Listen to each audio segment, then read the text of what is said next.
আসল কথা বললে মাইক কাড়ালি ভিড়ে ধরে কোন ঠিক না। গত পরশু দিনই পিলখঞ্জ আছে, মাইক কাড়িয়ালে বক তাক মারিয়ে। হ্যাঁ, এখন তো আওয়ামী লীগ নাই রে ভাই, যারা বক্তার মাইক কাড়ে নিচ্ছে মারতেছে এরা হলো বিএনপি। জোর করে এরা কি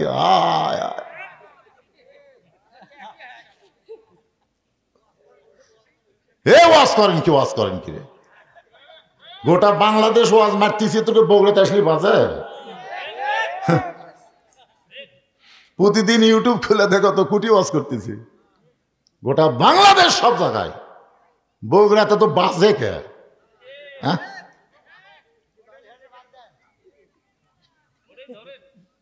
না কি ধর্ম না ধর্ম সেটা দুটা আয়াত আমি তেলাওয়াত করছি, মনে নাই?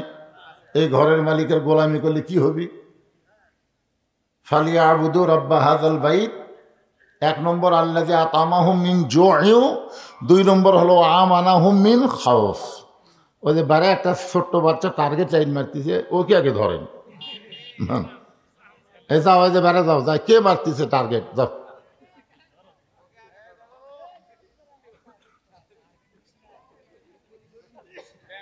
এখন আপনারা বলেন যে সবগুলাই শিয়াল কুত্তা, 15-20 জন মানুষ, কারণ কি?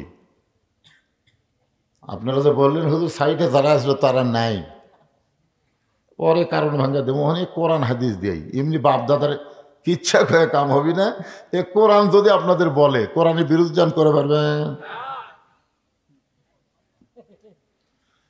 অনুনাজ্জিলু মিনাল কুরআনি মা হুয়া শিফাউ ওয়া রাহমাতুল লিল মুমিনিন।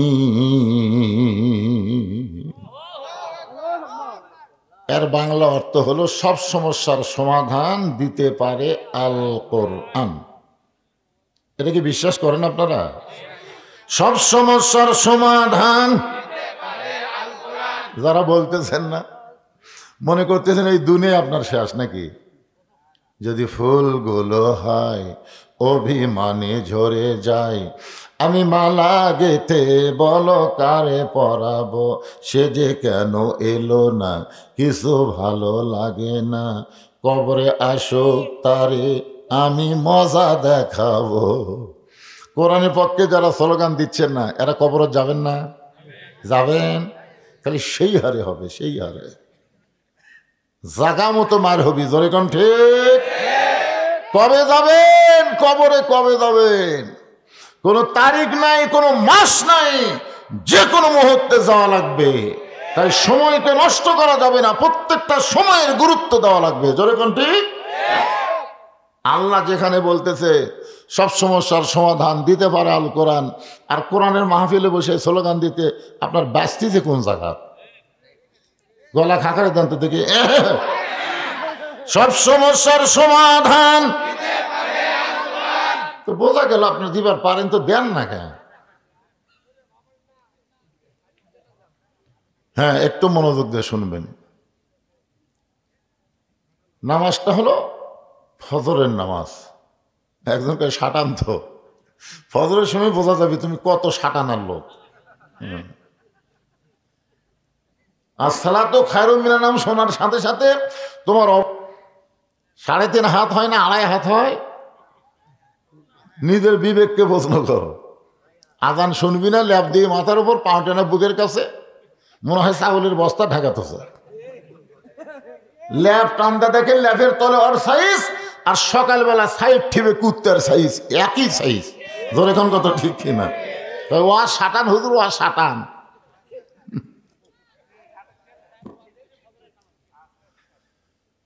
তো এখন আল্লাহ নবী 2 ওয়াক্ত নামাজের সালাম ফেরায় সাহাবীর দিকে মুখ ঘুরাই। কোন নামাজ? একটা ফজর, একটা হলো আসর। ফজরের পরে সূর্য উদয়ের আগে কোনো সুন্নত নফল নাই। আসরের পরে সূর্য অস্ত যাওয়ার আগে কোনো সুন্নত নফল নাই। ফজরের পরে নবী আলোচনা করেন। আল্লাহ রাসূল ফজরের নামাজের পরে সাহাবীদেরকে নিয়ে আলোচনা করেন। তখন কি করেন? আর আসরের নামাজের পরে রাসূল বয়ান করেন। বয়ান তাবলিগি বয়ান। বয়ান বোঝেন?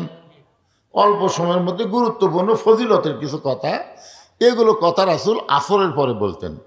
সুবহানাল্লাহ বললে কত লাভ, আলহামদুলিল্লাহ বললে কত নেকি, এইগুলো কথা রাসূল বলতেন আসরের পরে। আর ফজরের নামাজের পরে কোনো সোয়াবের কথা বলতেন না। যে কোনো সময় মক্কার কাফেরা মদিনা আক্রমণ করতে পারে, এখন মদিনা রক্ষা করতে গেলে তোমরা দোয়া দিয়া করবা, দরুদ দিয়া করবা, না ওদের সাথে যুদ্ধ করবা, এই বিষয়ে রাসূল আলোচনা করতেন। আমার কথা কি বুঝলেন? আল্লাহ রাসূল ফজরের নামাজের সালাম ফিরাইয়া সাহাবীর দিকে মুখ ঘুরায় যখন আলোচনা শুরু করবেন, এমন সময় একজন সাহাবী দাঁড়িয়ে রাসূলকে সালাম দিলেন। আল্লাহর নবী যখন আলোচনা শুরু করবেন, এমন সময় একজন সাহাবী দাঁড়ায় রাসূলকে সালাম দিলেন। আপনারা বলেন তো, আমি যখন ওয়াজ শুরু করছি, এমন সময় একজন যদি দাঁড়ায় বলে হুজুর আসসালামু আলাইকুম, এটা কি আদবি না বেদবি? বেদবি না? নবী তাকায় দেখে যে সাহাবী সালাম দিয়েছে সে হচ্ছে আল্লাহর নবীর ডবল জামাই। মানে যাই সালাম দিয়েছে তুইয়া মুইয়া না, নবীর আবার ডবল জামাই। এখন জামাই যদি বেয়াদবি করে শ্বশুর ধরবার পারায়? কথা কন না কেন? অনেক জামাই বেয়াদব আছে না নাই? আল্লাহ নবী বলেন, বাবা ওসমান, ফজরের নামাজের পর আমি নবী যখন আলোচনা শুরু করতে চাই, এমন সময় তোমার সালাম দেওয়ার কারণ কি? ওসমান গনি বললেন, আসসালামু ক্বাবলাল কালাম, কোনো কথাবার্তা বলার আগেই দেওয়া লাগবে সালাম। হুজুর আপনার সাথে যদি আমি কোনো কথা বলি, সে কথা বলার আগে কি দেওয়া লাগবে? এ কথা কে বলেছে? আল্লাহ রাসূল বলেছেন। আল্লাহ রাসূল বলেছেন আসসালামু ক্বাবলাল কালাম, কোনো কথাবার্তা বলার আগেই দেওয়া লাগবে সালাম। সালাম দিয়ে তারপরে কথা শুরু। আপনারা কি সালাম দেন? দেন? বেটা কোনোদিন সালাম দিয়েছেন? বেটা তো আপনার দেয় না, বেটা শ্বশুরক দেয়। আপনার বেটা কিন্তু সেই ভদ্র, খুবই ভদ্র, শ্বশুরকেই ভয়। আসসালামু আলাইকুম আব্বা, কেমন আছেন আব্বা? আম্মা কেমন আছে? ওরে বাবারি, এ ভদ্রই হলো কোত্থেকে রে? আর বাপের সামনে দিয়ে যায়, সারা মানুষ যায় না কুত্তে যায়, বোঝার উপায় নাই। জোরে কোন কথা ঠিক কিনা? আপনারা বলেন তো, পৃথিবীর সমস্ত মানুষকে সালাম দিলে যে সওয়াব হবে, নিজের বাপ মাকে সালাম দিলে এর চাইতে বেশি সওয়াব আল্লাহ দান করবে। জোরে কোন কথা ঠিক কিনা? ওরে বাবা, ঠিক তো ঠিকই কইস, বাবা সালাম দেশ। এখন থেকে শুরু কর লাগি বাদান, আজ থেকে শুরু করবা সালাম দেওয়া। যেই বাড়িতে সালাম আদান প্রদান আছে, ওই বাড়িতে অভাব থাকতে পারে কিন্তু অশান্তি থাকবে না। হ্যাঁ, অভাব আছে কিন্তু অশান্তি নেই। কোনোদিন স্বামী স্ত্রীর মধ্যে মারামারি হবে না, কারণ বউ স্বামী সালাম দেয়, স্বামী বউ সালাম দেয়, সালামের দ্বারা সব রাগ পাঞ্চা হয়ে যায়, আরও মারামারি। বেটার বউ শাশুড়ি সালাম দেয়, শাশুড়ি বেটার বউ সালাম দেয়, মানে যখন তাই সুযোগ পাবি আগে সালাম মারবি। দেখবেন শাশুড়ি বেটার বউয়ের বিরুদ্ধে কবি না, বেটার বউ শাশুড়ির বিরুদ্ধে কোনোদিনও কবি না। কিন্তু সালাম কালাম না থাকার কারণে প্রত্যেকটা সংসারে অশান্তি টেকা আছে, অভাব নাই, কিন্তু অশান্তি দাউ দাউ করে চলতেছে। যেরকম কথা ঠিক? হ্যাঁ, এই জন্য সালাম দেওয়া লাগবে, সালামের প্রচলন শুরু করবেন। আল্লাহ নবী ওসমান, তুমি কি বলবার চাও? ওসমান গনি বলতেছে, রাসূলুল্লাহ একদিন দেখেছি আমি বলি নাই, দ্বিতীয় দিন দেখেছি আমি বলি নাই, কিন্তু আজকে তৃতীয় দিন দেখতে পাইলাম আপনি যখন নামাজের সালাম ফেরান, সঙ্গে সঙ্গে আপনার একজন সাহাবী নাম হলো তালহা বাড়ির দিকে দৌড় দেয়। আপনি যেই মাত্র সালাম ফেরান, সঙ্গে সঙ্গে আপনার সাহাবী তালহা বাড়ির দিকে দৌড় দেয়। আমি একদিন দেখেছি বলিনি, দ্বিতীয় দিন দেখেছি আমি বলিনি, আজকে তৃতীয় দিন দেখার পরে আমার খুব রাগ হলো। কিরা আল্লাহর নবী এত সুন্দর আলোচনা করে, আর সে আলোচনা না শুনে ওই বাড়ির দিকে দৌড় দেয়। কতগুলো ছেলে দেখবেন জুমার দিনে সবার শেষে এসে আগে যায়, আছে না নাই? আপনার কোন তো জুমার দিনে কেন নামাজে আগে আসতে হবে? আল্লাহ যে বললেন, ইজানু দিয়ালিস সালাতি মিয়াউমিল জুমআ ফাসাউ ইলা যিকরিল্লাহ। জুমার নামাজের আজান দেওয়ার সঙ্গে সঙ্গে জোরে জোরে মসজিদে আসতে হবে। সর্বপ্রথম যেই ব্যক্তি মসজিদে ঢুকবে আজান দেওয়ার পরে 3 মিনিটের মধ্যে, কয় মিনিট? 3 মিনিটের মধ্যে যারা মসজিদে ঢুকবে জুমার দিন, আল্লাহ তার আমল নামায় একটা উট কুরবানি সব দিবি। খালি সুবহানাল্লাহ করলে হবে না, ঢোকা লাগবে। 5 মিনিটের মধ্যে যারা মসজিদে ঢুকবে আল্লাহ তাদের আমল নামায় একটা গরু কুরবানি সব দিবি। 10 মিনিটের মধ্যে যারা ঢুকবে একটা ছাগল কুরবানি সব পাবে। এরপরে যারা ঢুকবে তারা আর কুরবানির মধ্যে নাই, তারা ডিম মুরগি দান করার সব পাবে। আপনার কোনটা সুবহানাল্লাহ? ডিম মুরগিত না উঠত? উঠত। যে কাজ কাম লাগছে, আলু বান্ধার কাম লাগছে, আর জুমার দিন হলে খেয়াল আছে।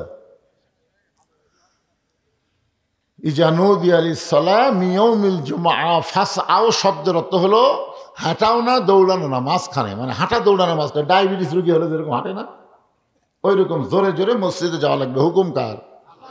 জুমার নামাজ পড়া কিন্তু কারিবুল ফরজ। জুমার নামাজ পড়া হলো কারিবুল ফরজ, ফরজের নিকটবর্তী, কিন্তু ফরজ না। আর আজান দেওয়ার সঙ্গে সঙ্গে মসজিদ যাওয়া হলো ফরজ। কারণ এটা কার কথা? নবীর কথা না আল্লাহর কথা? তো আল্লাহর কথা মানা কি? তাহলে জুমার নামাজের আজান দেওয়ার সাথে সাথে মসজিদে যাওয়া কি? আপনারা জান?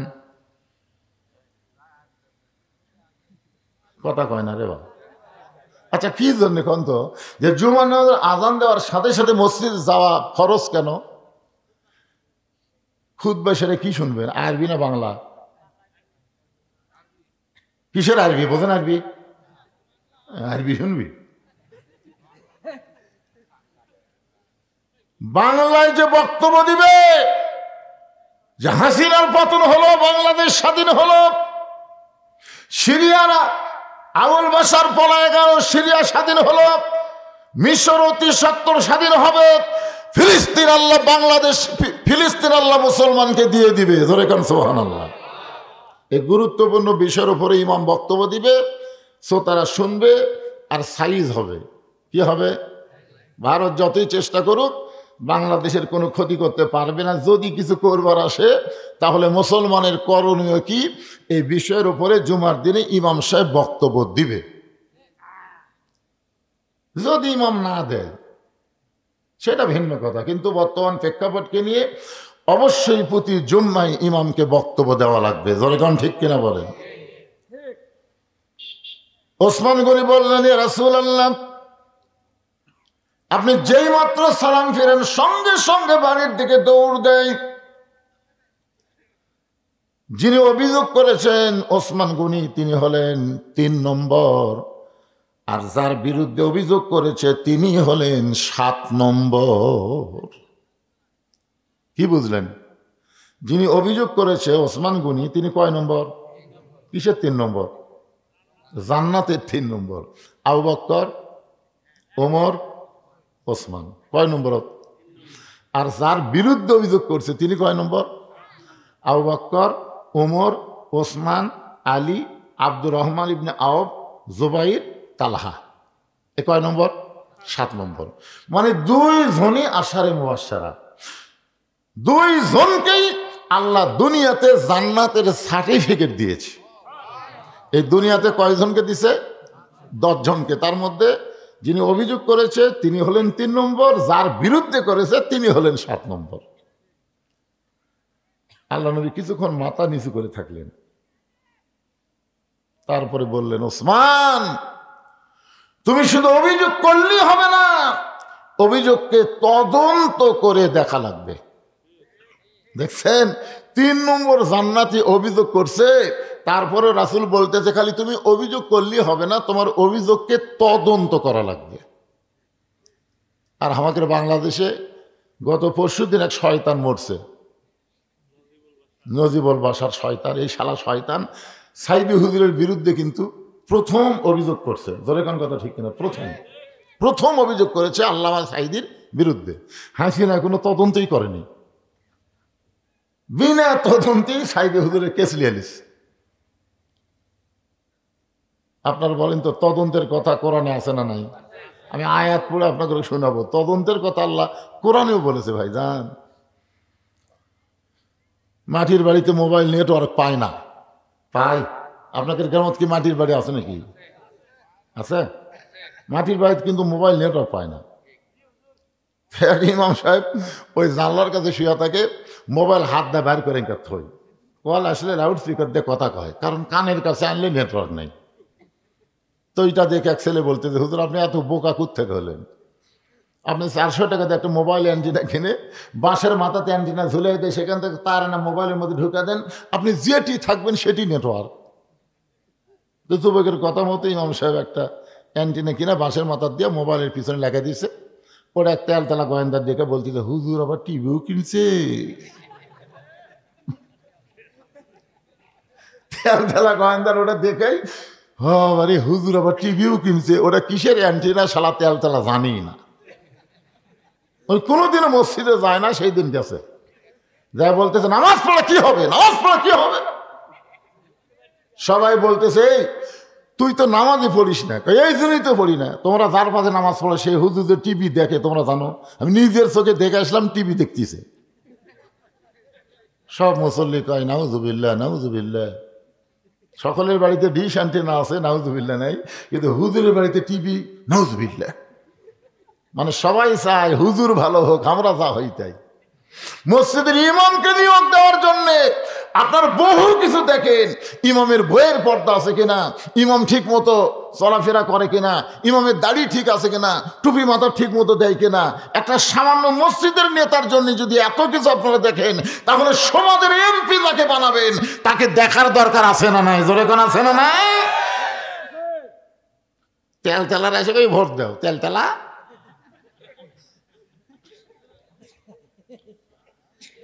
আর আইতাল্লাযী ইউকাযযিবু বিদ্দীন ফাযালিকাল্লাযী ইয়াদুল ইয়াতীম ওয়া লা ইয়াহুদ্দু আলা তুআমিল মিসকিন। সব মুসল্লি সিদ্ধান্ত লিছে আজকে হুজুরক বাদ দেবো।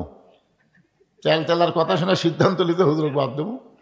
হুজুর মসজিদের মধ্যে ঢুকতেছে, ডান পাও দিয়া, জোরে কোন কি পাও দিয়া, আল্লাহুম্মা আফতাহ লি কয়নি, কেবল বলতেছে আল্লাহুম্মা আফতাহ।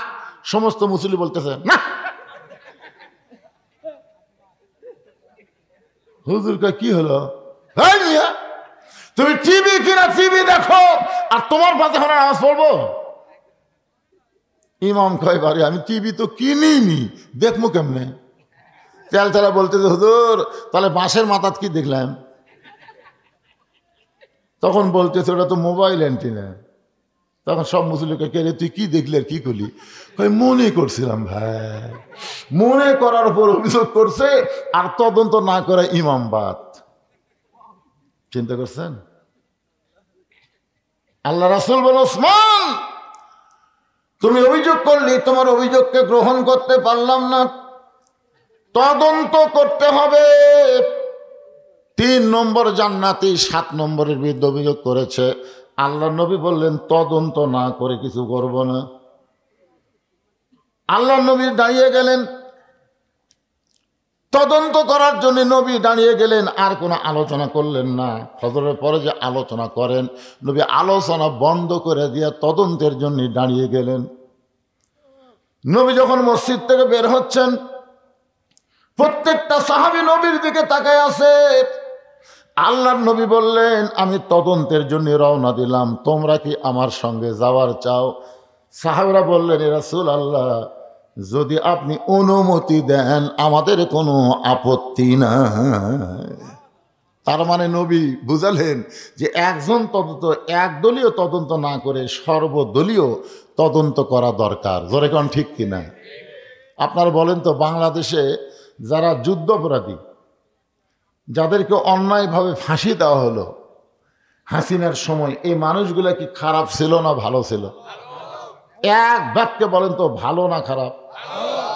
কে তদন্ত করছে?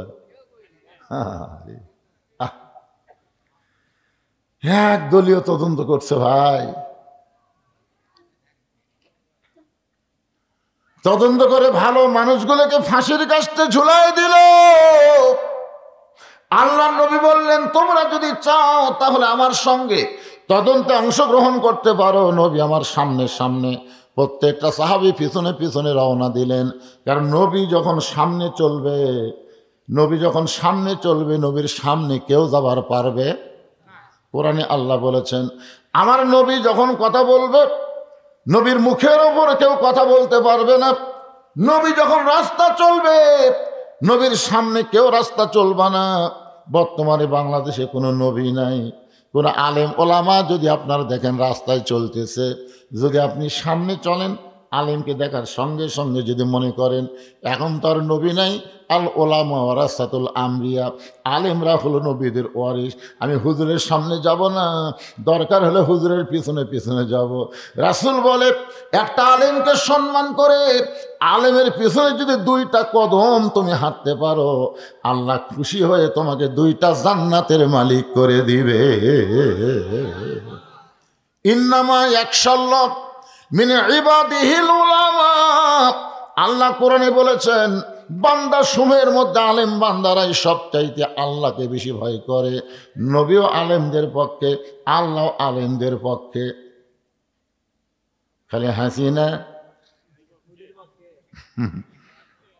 মুদির কথা শুনে আলেমদেরকে যে হারে নির্যাতন করছে, হারে আল্লামা সাইদি হুজুর কিন্তু বাঁচাই থাকতো ইনশাল্লাহ। আপনারা দেখেননি যেদিন তাকে জেল থেকে হাসপাতাল নিয়ে, সেদিন যে একটা হাসি দিয়েছে, আমার মোবাইলে ভিডিও করে রাখছে, ওটা আমি লোড করে রাখছি। এ হাসি দেখলে মনে হয় একটা জান্নাতি হাসি, জোরে কোন কথা ঠিক কিনা? এইরকম হাসি দিয়ে যে লোকটাকে নিয়ে গেল।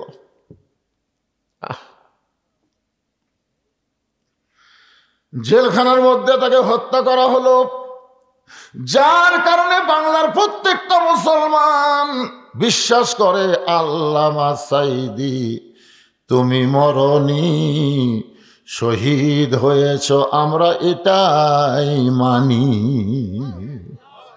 আপনারা বলেন তো, উনি মারা গেছে, ওনাকে হত্যা করা হয়েছে। আর আল্লাহ রাস্তায় যখন কাউকে হত্যা করা হয়, আল্লাহ কোরআনে বলেন, ওয়ালা তাকুলু লিমান ইউকতালু ফি সাবিলিল্লাহি আমওয়াতুন বাল আহইয়াউ ওয়ালাকিন লা তাশউরুন। সবাই জবান খোলো, আল্লাহু আকবার। আল্লাহ রাস্তায় যাদেরকে হত্যা করা হয় তাদেরকে তোমরা মৃত্যু বলো না, আমি আল্লাহ বলতেছি তারা জীবিত। এখন সাইদি হুজুরকে আপনারা গুরুত্ব দিচ্ছেন না, 100 বছর পর আবু হানিফা রহমতুল্লাহ আলাইহির মতন সাইদি হুজুরকেও মানুষ গুরুত্ব দিবে। দরকার ঠিক কিনা? আবু হানিফা রহমতুল্লাহ আলাইকে কিন্তু 20 খিলা মারছে জেলের মধ্যে। কি খিলা? কথা কয় না। সাইদি হুজুরকে পয়জন করে, একই অবস্থা। মনে করতেছেন সেই সময় আবু হানিফাকে মানুষ মনে রাখেনি। এখন কোটি কোটি মুসলমান হানাফি মাযহাব অনুসরণ করে। জোরে কোন কথা ঠিক কিনা ভাইজান? এই ভালো মানুষকে কোনোদিন হত্যা করে শেষ করা যায় না। তারা কিয়ামত পর্যন্ত অমর থাকে। হোসাইন কিয়ামত পর্যন্ত থাকবে, কিন্তু ইয়াজিদ আছে আছে। আপনাকে গোটা ইউনানি খুঁজে দেখেন তো একটা এজিদ পাবেন, এজিদ। কিন্তু প্রত্যেকটা পাড়ায় পাড়ায় হোসাইন আছে না নাই? হক কথা জোরে বলা লাগবে, আছে না নাই? একটু মনোযোগ দিয়ে শোনেন। নবী গেলেন সামনে সামনে, সাহাবীরা পিছনে পিছনে। তালহার বাড়ির দরজায় আল্লাহ নবী দাঁড়াইলেন। নবীর সুন্নত হলো কারো বাড়ির দরজায় গিয়া খটখটি করা যাবে না, কলিং বেলে চাপ দেওয়া যাবে না। হয়তো বলুন হুজুর তখন তার কলিং বেল ছিল না, এখন তার কলিং বেল আছে, আছে না নাই? এই বগুড়া রহমাননগর আমার এক বন্ধুর বাসা, আমাকে মাঝে মধ্যে বলে হুজুর আমি একটা বাসা করছি, আপনি একটু আসবেন বাড়ি দোয়ার জন্যে।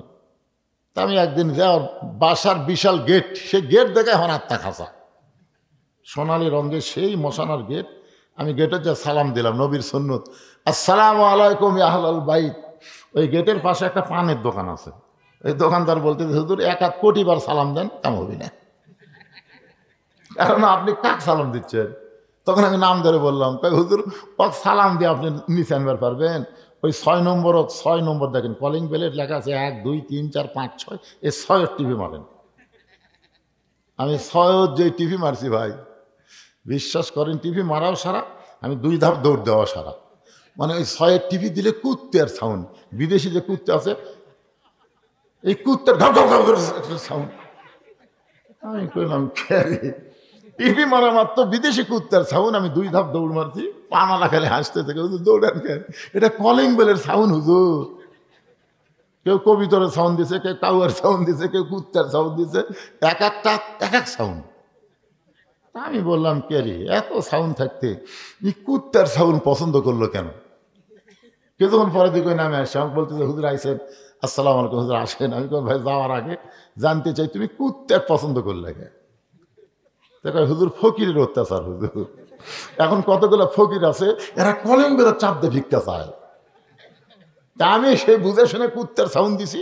প্রথমে একদিন এক ফকির কেবল টিভি মারিছে, কুত্তার সাউন্ড পায় মারছে দৌড়, আর ঝোলার বা চাউল আছে সব পড়ে গেছে। ওই এলাকার যত ফকির আছে সমস্ত ফকিরের কাছে যে 6 নম্বরে যেন মারিস না, 6 নম্বরে কিন্তু কুত্তা আছে। সেদিন থেকে আমাকে আর কোনো ফকির। আমি কইলাম তাহলে যাই ভাই। দেখেছে যাবেন কেন হুজুর? ফকির কইছে 6 নম্বরে কুত্তা আছে। তো তুই তো কুত্তেই, তুই তো মানুষ না। আল্লাহ কোরআনে বলেছে আম্মান সাইলা ফারাতানহার, সাইলকারীকে খালি খালি ফিরাইও না। আর তুমি কুত্তার সাউন্ড দিয়ে ফকিরের ঝোলার চাউল ফেলে দিছে। তুমি মানুষ?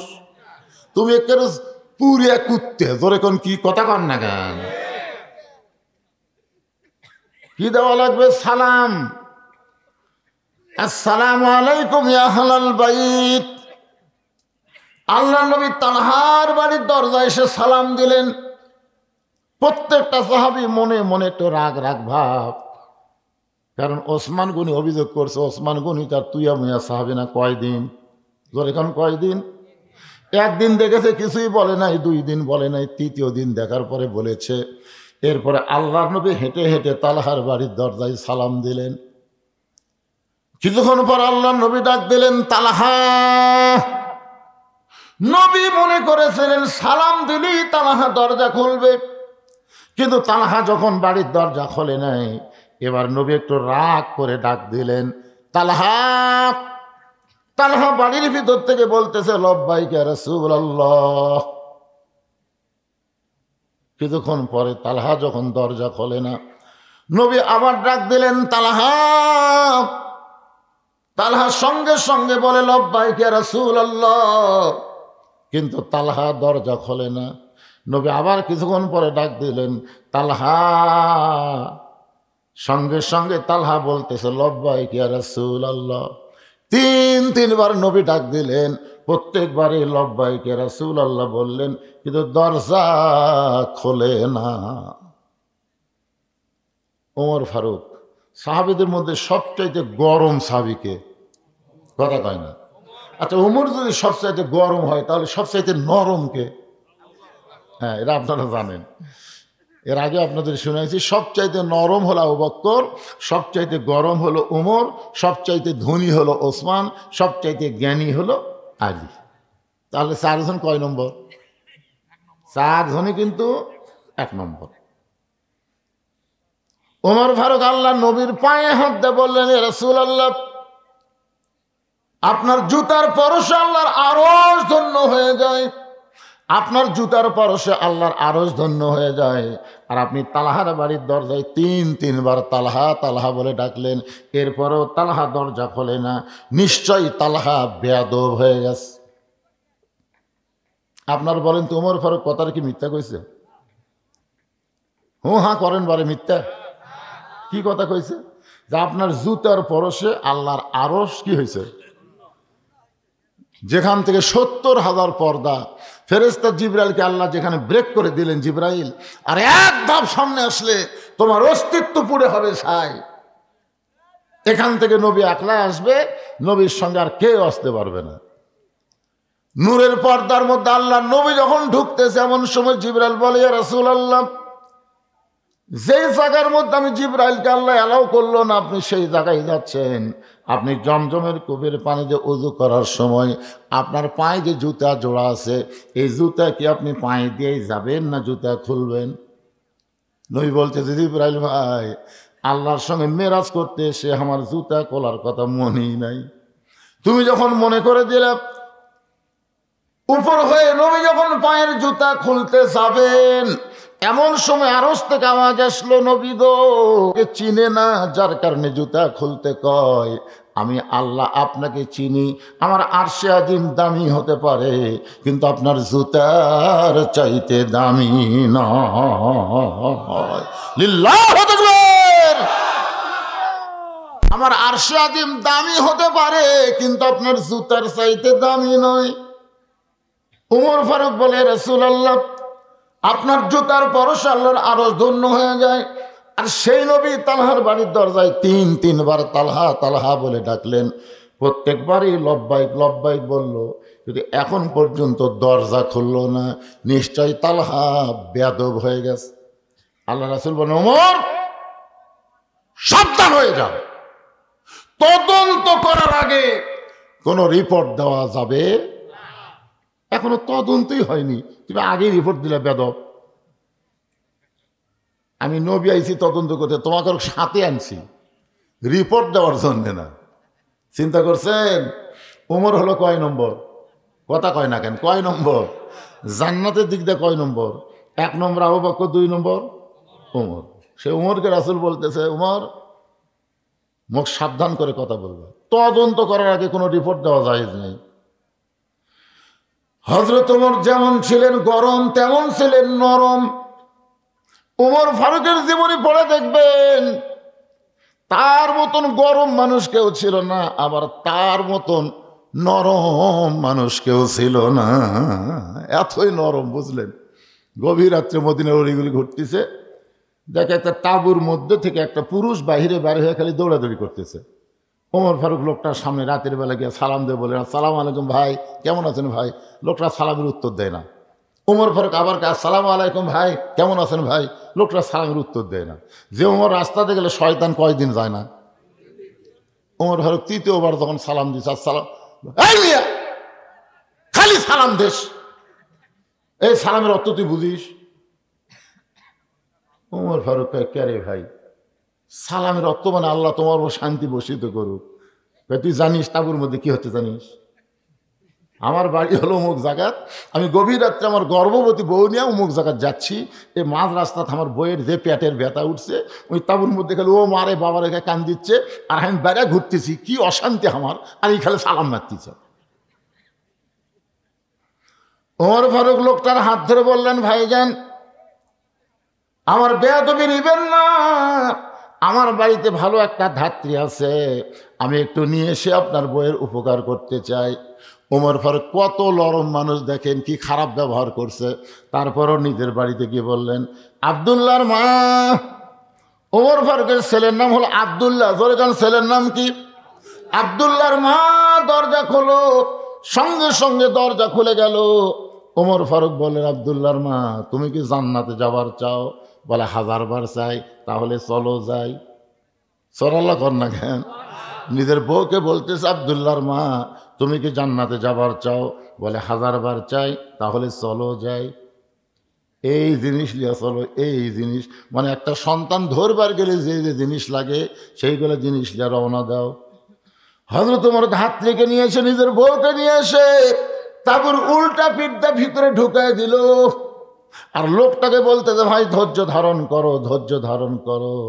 লোকটা বলতেছে, তুমি তো সেই ব্যক্তি যে পর 3 বার আমারে সালাম দিছা, আমি সালামের উত্তর না দিয়া তোমার সঙ্গে খারাপ ব্যবহার করলাম, তারপরেও তুমি আমাকে কত সুন্দর বলতেছো ধৈর্য ধরো।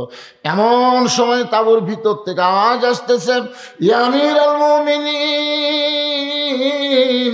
আপনার বন্ধুকে বলেন তার বিবিও সুস্থ আছে, সন্তানও সুস্থ আছে।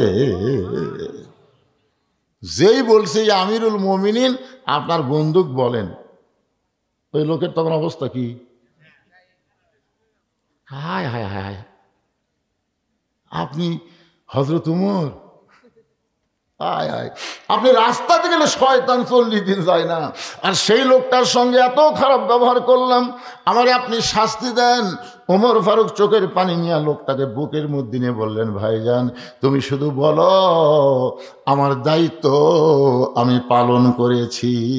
আমি যতদিন সাহাবী ছিলাম ততদিন আমি গরম ছিলাম, যেদিন থেকে মদিনার খলিফা হয়েছি সেদিন থেকে আমি আর গরম না, আমি নরমের চাইতেও বেশি নরম হয়ে গেছি। তাহলে হযরত ওমরের মধ্যে যেমন গরম ছিল তেমনই নরম ছিলেন। আল্লাহ রাসূল যেই মাত্র বলেন ওমর সাবধান হয়ে কথা বলো, তদন্ত করার আগে কোনো রিপোর্ট দেওয়া যাবে না। ওমর ফারুক চিন্তায় পড়ে গেলেন, নবীর কাছে যদি কোনো বেয়াদবি হয়। এই ভয়ে হযরত ওমর তালহার বাড়ির চারিধার ঘোরা শুরু করলেন। এই বাড়ির মধ্যে এমন কি আছে, তিনবার নবী ডাক দিছে, এরপরও তালহার দরজা খোলে না। এই বাড়িটার মধ্যে আছে কি রে, বাড়িটার মধ্যে কি মজা আছে? আমি একটু পানি খাই, অসুবিধা আছে ভাইজান, ডায়াবেটিস তো একটু সমস্যা হচ্ছে। আর এমন গরম পানি দিছে,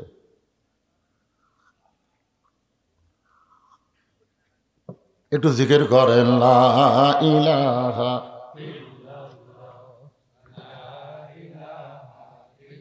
লা ইলাহা লা ইলাহা ইল্লাল্লাহু মুহাম্মাদুর রাসূলুল্লাহ। নবী তিনবার ডাকছে, কয়বার? প্রত্যেকবারই কি করছে? প্রত্যেকবারই জবাব দিছে। কিন্তু দরজা কেন খুললো না? এই বাড়িটা কেমন বাড়ি নিজের চোখে দেখার জন্য হযরত ওমর ঘুরে ঘুরে দেখতেছে। হঠাৎ প্রাচীরের ফাটল দিয়া তাকায় দেখে বাড়ির মধ্যে একটা খুঁটির সঙ্গে একটা ছোট বাচ্চাকে রশি দিয়া বেঁধে রাখছে, যেমন গরু ছাগল বেঁধে রাখে, ঠিক এইভাবে বেঁধে রাখছে। ওই বাচ্চাটা খালি বাবা বাবা বাবা বাবা বলে কাঁদতেছে। ওমর ফারুক চমকে গেল, এই কি মানুষ নাকি রে? কচি মাসুম বাচ্চাকে রশি দিয়ে বেঁধে রাখছে আর বাচ্চাটা বাবা বাবা বলে কাঁদতেছে। এরপরও তালহা তার সন্তানের রশি খুলে দেয় নাই। এই দৃশ্য দেখার পরে হযরত ওমর আল্লাহর নবীর কাছে এসে দাঁড়িয়ে গেছে। এমন সময় তালহা দরজা খুলেছে, সুবহানাল্লাহ বলে। আল্লাহ রাসূল বললেন, তালহা তোমার বিরুদ্ধে 1 নম্বর অভিযোগ হলো পরপর 3 দিন ফজরের সালাম ফিরানোর সঙ্গে সঙ্গে তুমি বাড়ির দিকে দৌড় দাও। 2 নম্বর অভিযোগ হলো আমি নবী তিনবার তোমাকে ডাক দিলাম, প্রত্যেকবারই লব্বাইক বললা, কিন্তু দরজা খুলতে এত দেরি কেন করলা? এমন সময় ওমর ফারুক বলে, ইয়া রাসূলুল্লাহ, এই তালহার বিরুদ্ধে আমার একটা অভিযোগ আছে। রাসূল বলে, তোমার আবার কি অভিযোগ? বলে, বাড়ির চারিধার ঘুরতে গিয়ে ফাটল দিয়ে দেখতে পাই তালহা তার কচি মাসুম বাচ্চাকে রশি দিয়ে খুঁটির মধ্যে বেঁধে রাখছে। সঙ্গে সঙ্গে রাসূল বললেন, তালহা তাহলে সর্বসাকল্যে তোমার বিরুদ্ধে অভিযোগ হলো 3টা। ধরে বলেন কয়টা? 1 নম্বর অভিযোগ হলো সালাম ফিরানোর সঙ্গে সঙ্গে বাড়ির দিকে দৌড় দাও। 2 নম্বর অভিযোগ হলো আমি নবী তিনবার তোমাকে ডাক দিলাম, প্রত্যেকবারই লব্বাইক বললা, কিন্তু দরজা খুলতে কেন দেরি করলে? 3 নম্বর অভিযোগ হযরত ওমর করেছে, তোমার কচি মাসুম বাচ্চাকে তুমি রশি দিয়া খুঁটির মধ্যে বেঁধে রাখছো। মাইকালা ভাই নাই, প্রতিদ্বন্দ্বী একটু বেশি হচ্ছে, দেখো তো কম যায় নাকি। আল্লাহ রাসূল বলেছেন বড়দেরকে সম্মান করো, রাসূলের হাদিস, বড়দের কি আর সমবয়স্কদের মহব্বত করো আর ছোটদেরকে স্নেহ করো। আমার কথা কি বুঝতে পারলেন? বড়দের কি করা লাগবে আর ছোটদের স্নেহ করা লাগবে, দয়া করা লাগবে। আপনারা বলেন তো, আল্লাহর নবী ছোট বাচ্চাদের যে দয়া করছে আমরা করবার পারবো? ঈদের দিনে নবী ইমামতি করবি, মাঠত যাচ্ছে সুন্দর কাপড় পরে, এমন সময় দেখে ইহুদির একটা বাচ্চা ধুলাত খালি গড়াগড়ি দিচ্ছে আর কান দিচ্ছে। ইহুদির বউ সাইটে লুকে আছে, কয়েকদিন আগে ওই বাচ্চার বাপ মরে গেছে। ইহুদির বিবি চিন্তায় পড়ল, মুসলমানের নবী নাকি, ওয়ামা আরসালনাকা ইল্লা রাহমাতাল লিল আলামিন। আল্লাহ তাআলা বলেছেন আমাদের নবীকে বিশ্ব জগতের কি রহমত। তো দেখি তো আয়াতটা সত্যি কিনা, এটা যাচাই করার জন্য মা লুকে আছে গাছের আড়ালে আর বাচ্চাকে ফেলে দেখেছে ধুলার ভিতরে। ওই ছোট বাচ্চা খালি বাবা বাবা বলে কাঁদতেছে। সঙ্গে সঙ্গে নবী ঈদের দিনে কাপড়ের দিকে খেয়াল না করে ওই বাচ্চাকে খেয়াল করে ধুলা মাখা বাচ্চাকে বুকের মধ্যে নিয়ে কপালে একটা চুমা খায়, বলে বাবা তুমি শুধু এতিম না, আমি নবীও এতিম। শিশুকালে মইরা গেছে মা, গর্ভে থাকতে মরছে পিতা, আমি চোখে দেখলাম না। কে করিবে লালন পালন, কে দিবে সান্ত্বনা, এই দুনিয়ার বড় এতিম নবী ছিলেন একজনা। মাথার পাগড়ি দিয়া ইহুদির বাচ্চার গায়ের ধুলা যখন নবী মুছে দেয়, এমন সময় মা চিৎকার করে বলে, ও মুসলমানের নবী, আজ থেকে শুধু আপনি মুসলমানের নবী না, আজ থেকে আপনাকে আমি নবী হিসাবে স্বীকার করে নিলাম। জোহরের নামাজের প্রথম রাকাতে নবী 3 বার সুবহান রাব্বিল আলা বলেছে। প্রথম রাকাতের প্রথম সেজদায় কয়বার? 3 বার সুবহান রাব্বিল আলা বলেছে। দ্বিতীয় সেজদার নবী তোলে না।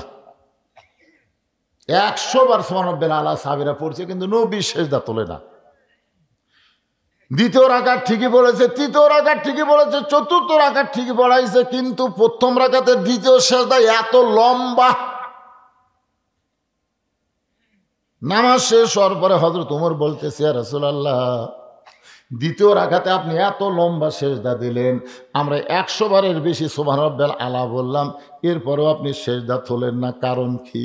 বলে, তোমরা সবাই যখন সেজদায় ছিলে, এমন সময় আমার 2টা ছোট্ট নাতি হাসান হোসাইন আমার পিঠের উপর চড়ে বসলো, আমার পিঠের উপরে চড়ে বসলো। আমি যখন ওদের পিঠ থেকে নামাবার চাই, এমন সময় আল্লাহ বলে, হাবিব, হাসান হোসাইন আপনি নবী জানেন না, নানা মনে করে আপনার পিঠে বসে আছে, যতক্ষণ ওরা পিঠে থাকবে আপনি সেজদা থেকে মাথা তুলবেন না। সাহাবীরা রে, ছোট বাচ্চাদেরকে আমার আল্লাহ বড় ভালোবাসে। এই জন্যই বলা হচ্ছে, কুল্লু মাউলুদুন ইউলিদু আলাল ফিতরা। হিন্দুকেও যদি ছোট বাচ্চা হয়, তাকেও তোমরা ঘৃণা করবা না, কারণ ও ছোট মানুষ, যে কোনো সময় ইসলাম গ্রহণ করতে পারে। ধরে কোন কথা ঠিক কিনা কোন? আর ছোট মানুষের কান্দে ফেরেশতা কখন দেয়? তোমার 2 কান্দে 2 মুহুরি লেখিতেছেন ডায়েরি, 2 কান্দে 2 মুহুরি লেখিতেছেন ডায়েরি, দলিল দেখে রায় দিবে, টাকা পয়সার নাই কারবার। আপনারা বলেন তো, কেরামান কাতিবিন এই ফেরেশতাকে আল্লাহ হওয়ার সাথে সাথে দেয় না। 10 বছর যখন আপনার ছেলের বয়স হবে, ঠিক তখন ওই ফেরেশতা 2টা আল্লাহ কান্দত বসে দিবে। কারণ 6 বছর থেকে নামাজের তালিম দাও, 10 বছর থেকে জোর করে নামাজ ধরাও। জোরে কোন কথা ঠিক কিনা ভাই? এরপরই তো লেখালেখি শুরু হয়ে যাবে। একটু মনোযোগ দেন, ছোট বাচ্চাদের নবী কত ভালোবাসেন। আল্লাহ নবী বলেন, তালহা, উমর যে অভিযোগ করেছে তোমার কচি মাসুম বাচ্চাকে খুঁটির সঙ্গে রশি দিয়ে বেঁধে রাখছো, আমি নবী ছোটদেরকে কেমন ভালোবাসি। রাস্তা দিয়ে যাচ্ছে, মাটিতে গড়ায় গড়ায় হাসান হোসাইন কাঁদতেছে, আর হাসান দাঁড়ায় দাঁড়ায় কাঁদতেছে। 2 ভাই কাঁদতেছে, এক ভাই মাটিতে গড়াগড়ি দিয়ে কান্দে, আর এক ভাই দাঁড়ায় দাঁড়ায় কান্দে। রাসূল বললেন, তেরে হোসাইন, তুইও কান্দিস, হাসানও কান্দিস, ব্যাপার কি? বলেন, না না, কিছুক্ষণ আগে এক ব্যক্তি ঘোড়ার পিঠে চড়ে গেছে, তখন থেকে আপনার হোসাইন ঘোড়ার চড়ার বায়না শুরু করছে। এখন বলেন, না না, আমি হোসাইন ঘোড়া কোথায় পাই? আমি বড় ভাই হয়েছি বেকায়দায়। রাসূল বললেন, তুই কি বলতে পারিস না বাড়ির মধ্যে ঘোড়া আছে? হোসাইন বলে, না না, আমি মিথ্যা কথা কেমনে বলবো, আমাদের বাড়িতে তো কোনো ঘোড়া নাই। রাসূল বললেন, তাহলে যাই। নবী আমার হোসাইনকে বুকের মধ্যে নিয়ে হোসাইনের হাতটা ধরে বাড়ির মধ্যে ঢুকে দরজা বন্ধ করে দিলেন। হোসাইন বলে, না না, দরজা কেন বন্ধ করলেন? রাসূল বলেন, পাগলা ঘোড়া দরজা খোলা পাইলে যদি বার হয়ে যায়, আসলে বাড়ির মধ্যে কোনো ঘোড়াই নাই। নবী দরজা বন্ধ করার কারণ হলো, এখন নাতিদের সঙ্গে নবী ঘোড়া ঘোড়া খেলবে। এইটা দরজা দিয়ে যদি বাহিরের কোনো সাহাবী দেখতে পায়, তাহলে তারা বড় কষ্ট পাবে। কারণ সাহাবীদের কাছে নবী আর হাসান হোসেনের কাছে হলো নানা। ধরে কোন ঠিক কিনা? নবী আমার ওপর হয়ে বলতেছে, আয়রে হোসেন আয়, আমার পিঠে চড়, আমি হইছি লাল ঘোড়া। এবার ছোট্ট হোসাইন নানার পিঠে লাফ দিয়ে চড়ে যখন ঘোড়া ঘোড়া খেলতেছে, নবী ঘাড় কাঁধে তাকায় দেখে হোসাইন দাঁড়ায় দাঁড়ায় কাঁদতেছে। রাসূল বলে, হোসেন রে, এ ঘোড়া যদি তোর পছন্দ হয় তাহলে ঘোড়ার পিঠে চড়। এমন কথা বলেছে, এই ঘোড়া যদি তোর পছন্দ হয় তাহলে ঘোড়ার পিঠে চড়। এবার হোসাইনও নানার পিঠের উপরে চড়েছে।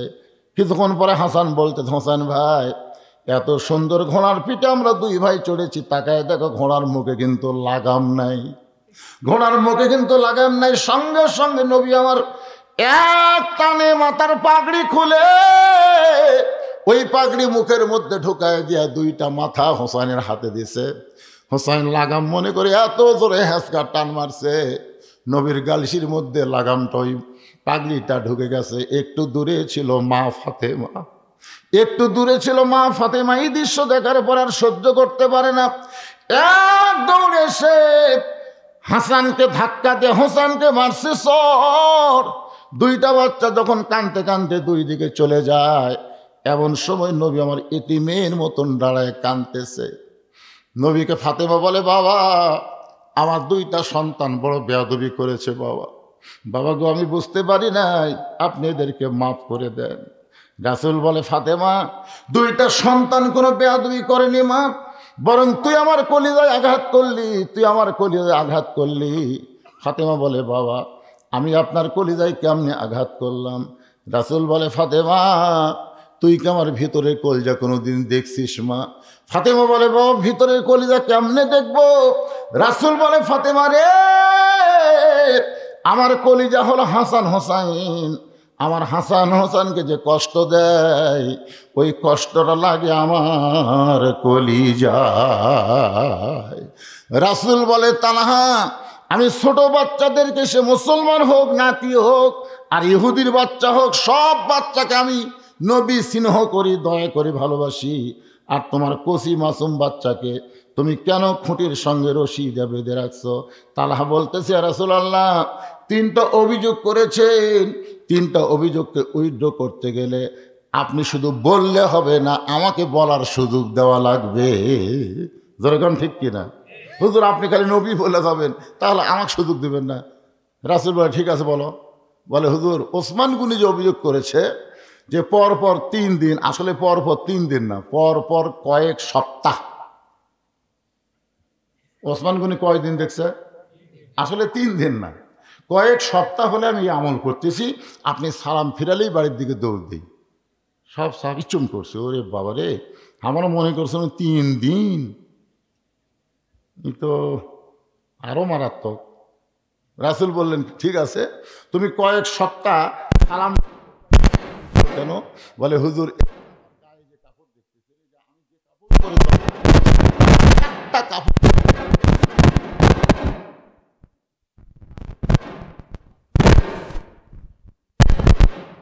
আপনারা বলেন তো, আল্লাহ রাসূলের সামনে দাঁড়ানোর কাপড়ের দরকার আছে না নাই? কোন কাপড়? আপনার যে মসজিদে যান, কোন কাপড়? হ্যাঁ,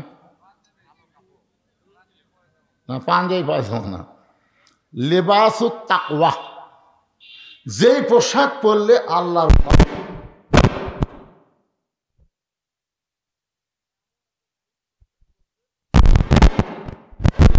ঢাকা একটা শার্ট দাওয়াত দিছে, আপনি বলেন তো টাইট ফুল প্যান্ট ঠিক না, ওর যে ভিতরের যন্ত্রগুলো আছে বাইরে থেকে বোঝা যায় না, পিছন দিকে টেপা হয়ে ফুলে ওঠে, কথা কন না কেন ভাই? ওর 2 নম্বর কাতারে যাই আছে, ওই যন্ত্র দিকে মুখ পড়ার সাথে সাথে তো কেবলা পরিবর্তন হয়ে গেছে।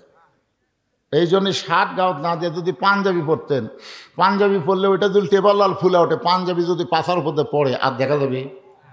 এই জন্যে লেবাসুত তাকওয়া, এমন একটা পোশাক পরা লাগবে যে পোশাক পরে আল্লাহ নবীর সামনে দাঁড়ানো যায়। তালহা বলতেছে, ইয়া রাসূলুল্লাহ, আমি মাটির একটা গর্ত করেছি, মাটির একটা গর্ত করে যেমন তেমন কাপড় পরায়া আমার বউকে মাটির গর্তের মধ্যে নামায় দেই, বউকে মাটির গর্তের মধ্যে নামায় দিয়ে এই কাপড় পরে আপনার পিছনে ফজরের নামাজ পড়তে যাই। ওগো আল্লাহর নবী, ফজরের নামাজ পড়ার পরে যদি আপনার আলোচনা আমি শুনতে চাই, তাহলে আমার বউয়ের ফজরের নামাজ নষ্ট হয়ে যাবে।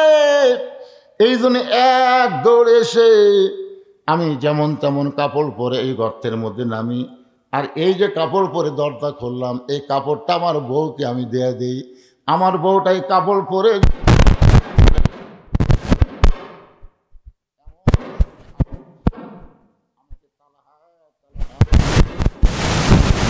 ওগো আল্লাহর নবী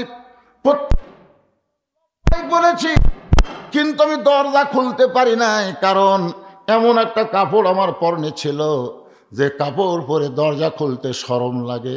ওগো আল্লাহর নবী, আমার বউকে আমি টান দিয়ে হেঁচকা দিয়ে গর্তের মধ্যে নামাবার পারি না, কারণ বউটা তখন আল্লাহর কাছে, জোরে কনকার কাছে। আমার দরজায় নবী ডাকতেছে, বউটা আল্লাহর কাছে ধর্ণা দেয়া হাত তুলে মোনাজাত করে কাঁদতেছে। যখন আমার বউটা নামাজ শেষ হয়ে গেল, মোনাজাত শেষ হয়ে গেল, আমি বউটাকে গর্তের মধ্যে নামায় দিয়া যেমন তেমন কাপড় পেঁচাইয়া ওই বইয়ের শরীর থেকে কাপড় করে সেই কাপড় পরে আপনার জন্য দরজা খুললাম। এই কারণেই দরজা খুলতে আমার দেরি হয়ে গেছে। রাসূল বলল, তালহারে, এক উত্তরে দুইটা অভিযোগ খণ্ডন হয়ে গেল। সুবহানাল্লাহ বলেন না কেন? ওসমান গনি যে অভিযোগ করেছিল এবং নবী যে বললেন দেরি কেন করলেন, দুইটা অভিযোগ খণ্ডন হয়ে গেল। ও তালহা, তোমার কচি মাসুম বাচ্চাকে তুমি রশি দিয়ে খুঁটির মধ্যে বেঁধে রাখছো, কারণ কি? তালহা বলতেছে, ইয়া রাসূলুল্লাহ, আমি আমার সন্তানকে অত্যন্ত ভালোবাসি। সুবহানাল্লাহ কোন? আমি আমার সন্তানকে অত্যন্ত ভালোবাসি। আল্লাহ কোরআনে বলেছে, ইন্নামা আমওয়ালুকুম ওয়া আওলাদুকুম ফিতনা, নিশ্চয় তোমাদের সম্পদ আর সন্তান হলো বিপদের কারণ। জোরে বলেন, এই কথা কে কইছে? আল্লাহ। জোরে বলেন, কে? কি বলতেছে? ইন্নামা আমওয়ালুকুম ওয়া আওলাদুকুম ফিতনা, নিশ্চয় তোমাদের সম্পদ আর সন্তান হলো বিপদের কারণ। আজকে আল্লাহ যে সম্পদ আমাদেরকে দিছে, আপনার সত্যি করে বলেন তো সম্পদের মালিককে? আরে ভাই, একটু অন্তর থেকে বলেন তো। আমরা মুখে মুখে অনেক কথা কই, কিন্তু অন্তরে সেটা মেনে নিবে চাই না। সত্যি করে অন্তর থেকে বলেন তো সম্পদের মালিককে? আরো জোরে, জোরসে বলুন। জোর হলো না, আরো জোরে। সত্যি যদি সম্পদের মালিক আল্লাহ হয়, আমরা বিশ্বাস করে দুই হাত তুলে আল্লাহকে দেখাবো। দেখি দেখি কারা বিশ্বাস করে হাত তুলছেন। লিল্লাহি আকবার। হাত নামান, হাত নামান। মাশাআল্লাহ। তাহলে আপনাদের পকেটে যে টাকা আছে, এই টাকার মালিককে? এখন আল্লাহ যদি মালিক হয়, আল্লাহ নবীর এতিম মাদ্রাসায় একটা করে কোরআন শরীফ আপনাকে দেওয়া লাগবে। কয়জন ছাত্র আছে এখানে? কয়টা? সব মিলে কয়টা? 30-35 জন ছাত্র এ মাদ্রাসায় সব মিলে আছে। ধরেন 35টা কোরআন শরীফ দেওয়া লাগবে। একটা কোরআন শরীফ মাত্র 500 টাকা দাম।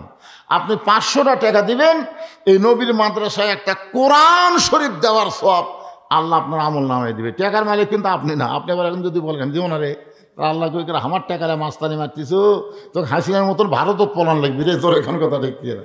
হাসিনা যখন বলছিল দেশ আমার বাপের, এই দেশ আমার, আল্লাহ কয় এখন কুটি।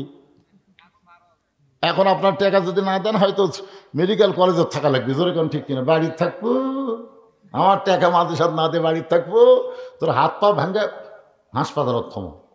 এই জন্য ভাইজান, বেশি না 35 জন আল্লাহর বান্দা 500 টাকা করে টাকা একটা কোরআন শরীফ দান হয়ে যায়। 500 টাকা কোন আল্লাহর পাগল সর্বপ্রথম পারবে? হুজুর লগত লাগবে ভাইজান, লগত। কোরআন শরীফ তো বাকি বিক্রি হয় না, লগত। 500 টাকা দিবেন, একটা কোরআন শরীফ দান করার সওয়াব আল্লাহ আপনাদের আমল নামায় দিবে। মাত্র 35টা কোরআন শরীফ চাইছি, নগদ নগদ। সর্বপ্রথম কোন আল্লাহর বান্দা পারেন? মাশাআল্লাহ। আসেন ভাই, আসেন, লিয়ে আসেন ভাই। আরে আল্লাহ, আল্লাহ পৃথিবীর সর্বশ্রেষ্ঠ দান নবীর এতিম মাদ্রাসায় একটা কোরআন। আমার ভাইজান সর্বপ্রথম কোরআন শরীফ বাবদ একটা 500 টাকা দান করেছে। আল্লাহ তার দানকে কবুল করেন। আল্লাহুম্মা আমিন। কি নাম বাবু?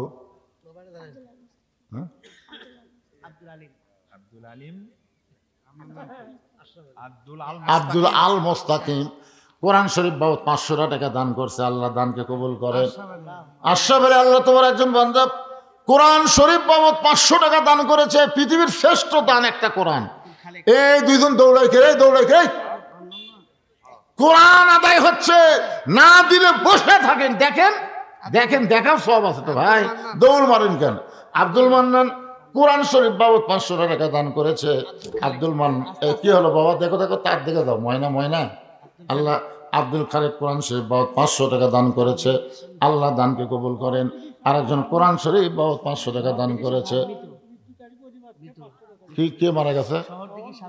শহর দিকে শাহজাহান মারা গেছে। আরে আরে মারা গেছে, তার পক্ষ থেকে কোরআন শরীফ 500 টাকা দান করলো। আল্লাহ তার কবরকে জান্নাতের টুকরা বানায় দেন। আপনাদের বাপ মা যদি কবরে যায়, বাপ মার জন্য দেন। আব্দুল সালাম কোরআন শরীফ বাবদ 500 টাকা দান করেছে, আল্লাহ দানকে কবুল করেন। আনোয়ার হোসেন কোরআন শরীফ বাবদ 500 টাকা দান করছে। বাপ মা মারা গেছে, বাপ মা কবরে গেছে, বাপ মার জন্য একটা করে কোরআন শরীফ দেন ভাই, একটা করে কোরআন দেন। আল্লাহ বাবার জন্য কোরআন শরীফ বাবদ 500 টাকা দান করেছে, আল্লাহ দানকে কবুল করেন। আল্লাহ নেক নিয়ত নিয়ে গেছে পড়া আল্লাহুম্মা আমিন।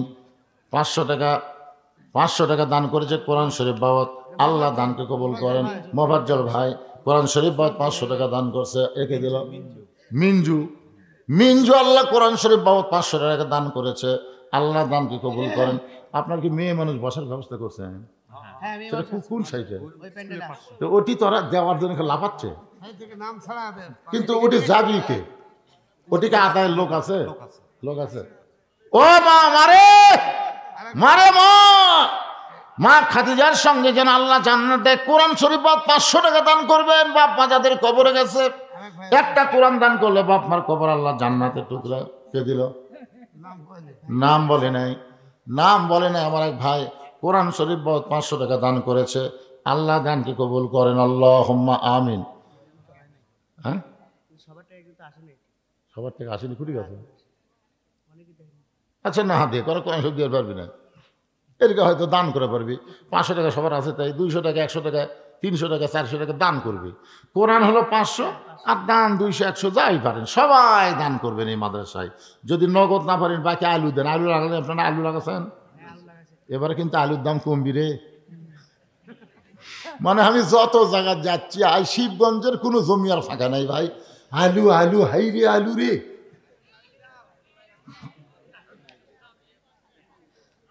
ঘুগলি পোকা যেন না ধরে, তেল তেল আলু যেন আল্লাহ দেয়, আলুর মধ্যে যেন বরকত দেয়, আলুর যেন দাম পাই। মনে করে 1 মণ 2 মণ আলু লেখা দেন, লেখা দেন, কাগজ কলম আছে। হ্যাঁ 100 টাকা, এরকম 100 টাকা যারা দিবেন এটা দান। এ সাইডে দান থাকবে। আল্লাহ তোমার একজন বান্দা কোরআনের মাহফিলে 100 টাকা দান করছে, আল্লাহ দানকে কবুল করেন। আল্লাহুম্মা আমিন। আপনার দেখেন তো এটি যে কোরআন শরীফ যে করে চাইছিলাম সে করে পাওয়া গেছে নাকি দেখেন। আল্লাহর একটা কোরআন শরীফ 500 টাকা দান করছে, আমি 35টা চাচ্ছি, 35টা দিয়ে করা হলো। আল্লাহ 35 জন আল্লাহর বান্দাকে একটা করে কোরআন শরীফ দান করার মতন ইমানি শক্তি দান করো। যাদের বাপ মা কবরে গেছে, বাবা কান্দে মা কান্দে কবরে শুয়া, দেখলি না রে দরদের বেটা একবারও আসি। আপনাকে এখন বাড়ি যাবেন, নিচে তোষক উপরে কম্বল ল্যাপ, আর আপনার বাপের কবরের খবর কি বাবা? কেবল 14টা হচ্ছে, 35টার মধ্যে 14টা হচ্ছে। 15 নম্বর কোন আল্লাহর বান্দা পারেন? কত টাকা কত দিকে কত হালে চলে যায়। নবীর এতিম মাদ্রাসায় দান করিলে দুনিয়া এবং আখিরাতে আল্লাহ দিয়ে দেয়। আল্লাহ দুনিয়ার কথা বলেছে, ওমা তুনফিকু মিন শাইইন ফি সাবিলিল্লাহি ইউওয়াফা ইলাইকুম ওয়া আনতুম লা তুজলামুন। আল্লাহ বলে বান্দারে তুই হলো ফকির, আমি হলাম ধনী, এরপরে আমার কোরআনের জন্য যখন দান করে দিলি, মনে করিস না তোর টাকা নিয়ে আমি আল্লাহ গায়েব হব, বরং তোকে দুনিয়াতে আমি 10 গুণ ফিরাইয়া দিব। আল্লাহর কোরআনের কথা সুবহানাল্লাহ বলেন না কেন আপনারা? এটা কি আমার কথা? ইউওয়াফা ইলাইকুম মানে কি? তোমাদেরকে ফিরা দেওয়া হবে। তোমরা দেবা 10, আমি দেবা 100। এটা দুনিয়াতে ফেরত, আর দান করার কারণে আল্লাহ জান্নাত দিবা। সকিয়া হাবিবুল্লাহ দানকারী আল্লাহর দোস্ত। বাবা মার জন্য একসঙ্গে 2টা কোরআন বাবদ 1000 টাকা দান করছে, তাহলে হয়ে গেল কয়টা? 16টা হয়ে গেছে। এলে ধরছে, এটা ধরেনি, এটি একটা আছে ভাই, না এটি একটা আছে। হ্যাঁ হ্যাঁ 17টা হয়ে গেছে। 17টা হয়ে গেছে। 18 নম্বর কে পারেন একটা কোরআন শরীফ জানতো দেখি? পৃথিবীর সর্বশ্রেষ্ঠ দান নবীর মাদ্রাসা একটা কোরআন, নবীর এতিম মাদ্রাসা একটা কোরআন দেবেন, বাচ্চারা হাতত করলে পড়বে। আপনি কোথায় যাবেন? সেখানে সব পাবেন ভাই। দেন দেন দেন দেন, কবিতরের মতন বাকবাকুম করে পড়বে রে। এই মাদ্রাসার বাচ্চারা দেখেন 1 ওয়াক্ত নামাজ বাদ নেয়, ঠান্ডার মধ্যে উজু করে নামাজ পড়ে, শেষ রাত্রে কোরআন পড়ে। আর সেই মাদ্রাসা গরিব হালতে থাকবে, দেখে মাদ্রাসার জানলা নাই। যে ঘরে বসলাম দেখি জানলা নাই। এই নবীর এতিম মাদ্রাসায় এতিম ঘরে, নবীর ঘরে একটা ঠাই দেওয়া, ঠাই জানলা দেওয়ার মতন কোন আল্লাহর বান্দা আছে যে হুজুর আমি একটা জানলা লাগা দেবো হুজুর? আমার বাড়ির জানলা আছে, আর নবীর ঘর জানলা নেই।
মুখ লাগলে খালি লা ইলাহা ইল্লাল্লাহ দেন, সবাই দেন, ব্যাগের মধ্যে দিয়ে দেন, দেন সবাই দেন। লা ইলাহা ইল্লাল্লাহ, লা ইলাহা ইল্লাল্লাহ, লা ইলাহা, জোরে লা ইলাহা। যতগুলা অতিথির নাম লেখা দিয়েছে এই বিজ্ঞাপনে, এই অতিথিগুলা যদি দেয় তাহলে আপনার কাছে টাকা নেওয়াও তো সাইজ নেই। এখন এই মালগুলাকে আসছে, এরা দিল কি দিল না, একটা লোক এই মাহফিলের পক্ষের একটা লোক এটি নাই রে যে মুরব্বী আমাকে বারবার আমার কাছে দাওয়াত দেয়, আমার কাছে যাই এ কোটি গেল। তো এর সামনে আছে কি হয় দেখি?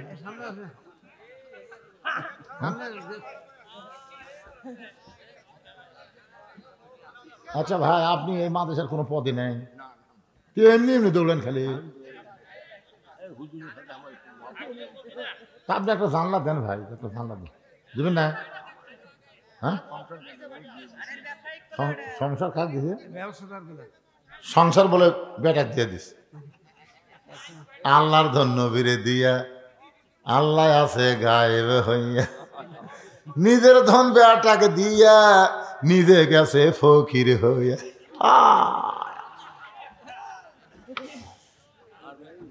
এই শোনেন, একটা জানলা দেওয়াই লাগবে, যত হাই বেটা দেখুন জান।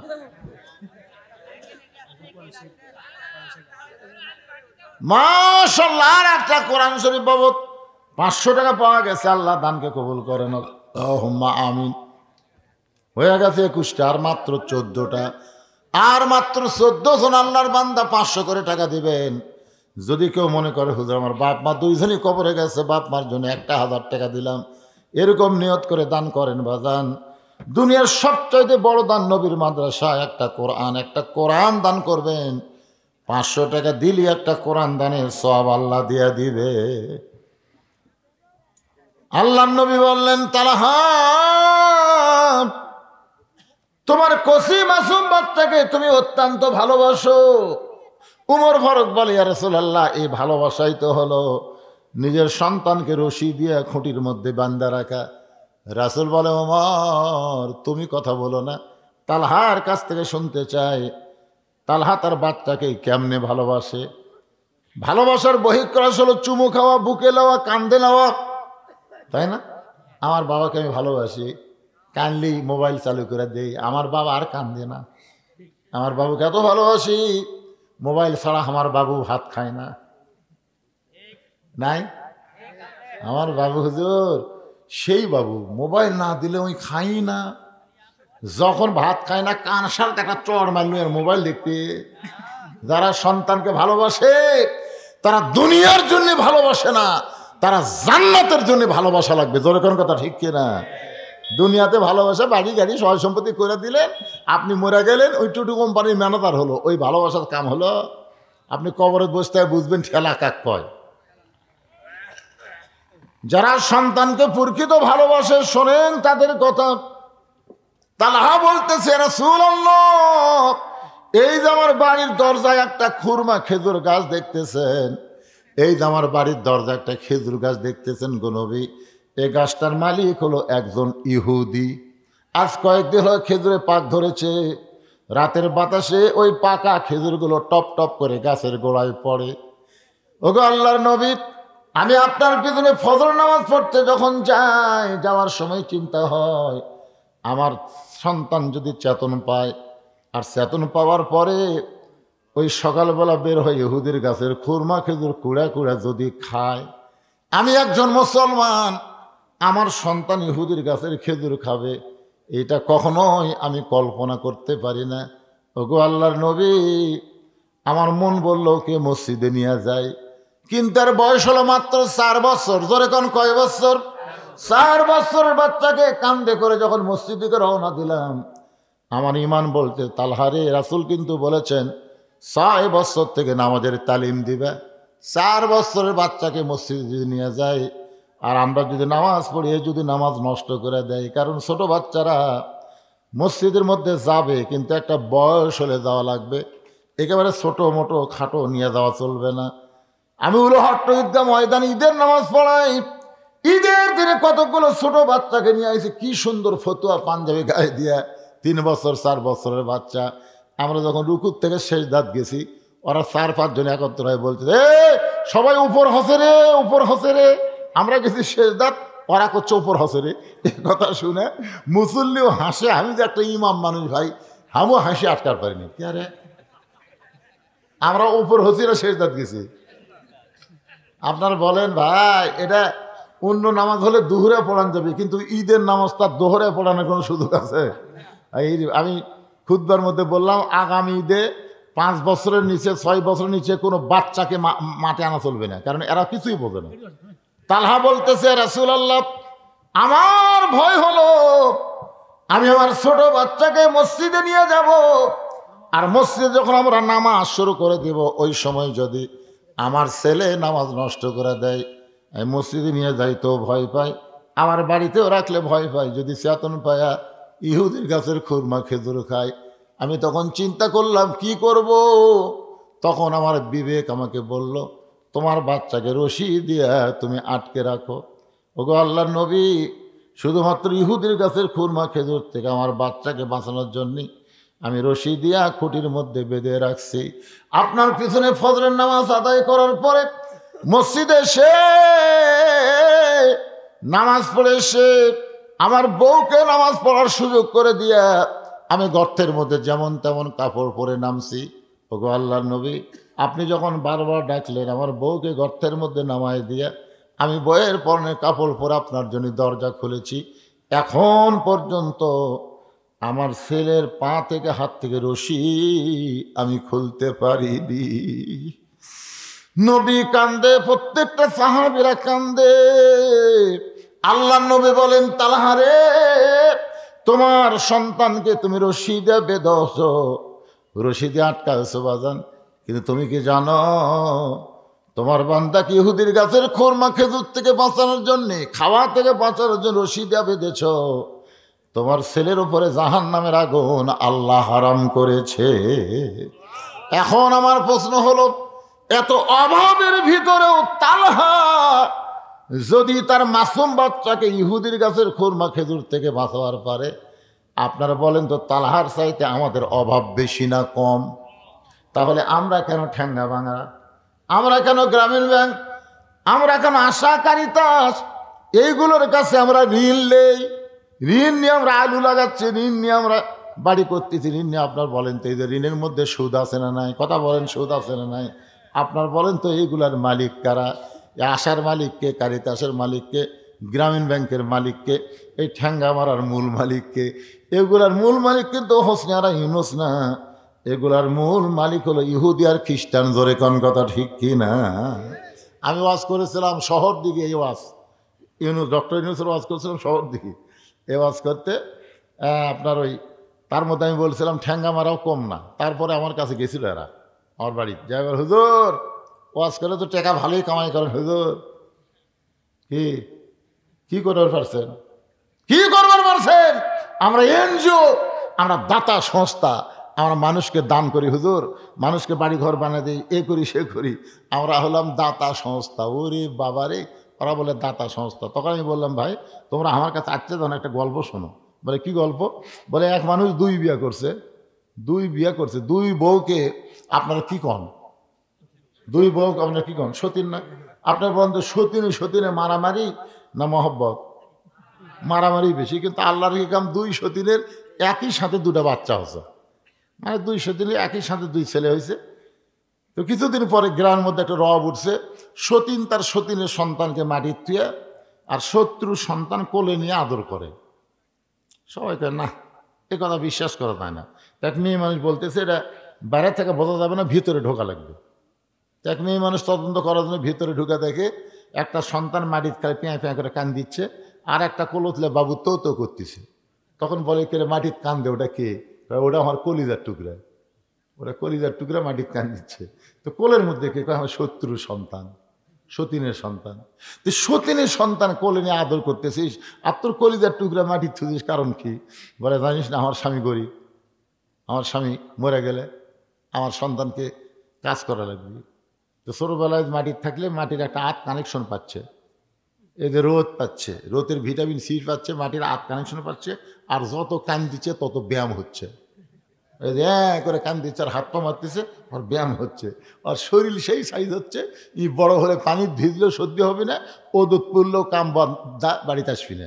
সেই শরীর আমি গড়ে তুলতেছি, আমার কলিজার টুকরা, কারণ কাজ করে খাওয়া লাগবে। আর এক কোলের মধ্যে নিয়ে আমি লুলে বানাচ্ছে, লুলে খালি যেন হাঁটতে পার না পারে, এই রোদে দিল আমার রোদ লাগছে, পানি পড়লে যেন সর্দি হয়, এই জন্য আমি কোলতলে আদর করতেছি। এটা আসলে মূলে আদর নয়। আজকে এই যে এনজিওগুলো আমাদেরকে যে সহযোগিতা করতেছে, এগুলোকে আসলে সহযোগিতা? এগুলো আমাদের ইমান আমল হরণ করার চেষ্টা করতেছে। জনগণ কথা ঠিক কিনা? দরকার হলে দরকার হলে ইহুদি, খ্রিস্টান, বৌদ্ধ, ভারতের হিন্দুদের থেকে আমরা ফিরে আল্লাহর কাছে আসবো। ফালিয়াবুদু রাব্বা হাযাল বাইত আল্লাযী আত'আমাহুম মিন জু'ইন ওয়া আমানাহুম মিন খাউফ। আল্লাহর ঘরের আমরা ইবাদত করব, আল্লাহর ইবাদত করব, নামাজ পড়ব। যাবতীয় রিজিকের ব্যবস্থা করবেন কে? বিশ্বাস করে বলেন, করবেন কে? আল্লাহ। আর সমস্ত ভয় ওই ভারতের যতই পরিকল্পনা থাক, যতই চেষ্টা করুক, বাংলার 1 ইঞ্চি বাড়ি দখল করতে পারবে না। কারণ ওদের ভগবান আমাকে আল্লাহর কাছে কিছুই না। জোরে কোন কথা ঠিক কিনা? ওই ভগবান আমাকে আল্লাহর কাছে খাড়া হতে পারবি? ভগবানের কি আছে রে? ভ বাদ দিলে গবানের অর্থ নাই। গবানের গ বাদ দিলে বান মানে বুন্নে, কেউ চায় না। বা বাদ দিলে নো মানে ভগবান নেই। আর আমাকে আল্লাহর খবর জানেন, আল্লাহু লা ইলাহা ইল্লাহুল হাইয়ুল কাইয়ুম। মন যদি চায় আলিফ বাদ দেন, দেন লিল্লাহি মা ফিস সামাওয়াতি ওয়াল আরদ। আবার যদি মন চায় আরেকটা লাম বাদ দেন, লাহুল মুলকু ওয়া লাহুল হামদ। আবার যদি মন চায় আরেকটা লাম বাদ দেন, হুয়াল্লাহুল্লাযী লা ইলাহা ইল্লাহু। আপনারা বলেন তো, আমাকে আল্লাহ সব কিছু বাদ দিলে আল্লাহ বাদ করছে? আমরা সে আল্লাহ বিশ্বাস করি। ওই কয়েকদিন 2 দিন আগে মিঠুন চক্রবর্তী, যাকে আমরা ফাটা কেষ্ট করি, ধরে কেন কি কেষ্ট, ফাটা কেষ্ট, এই শালা ফেসবুকে স্ট্যাটাস দিয়েছে বাংলাদেশ দখল করতে নাকি 15 দিনও লাগবে না।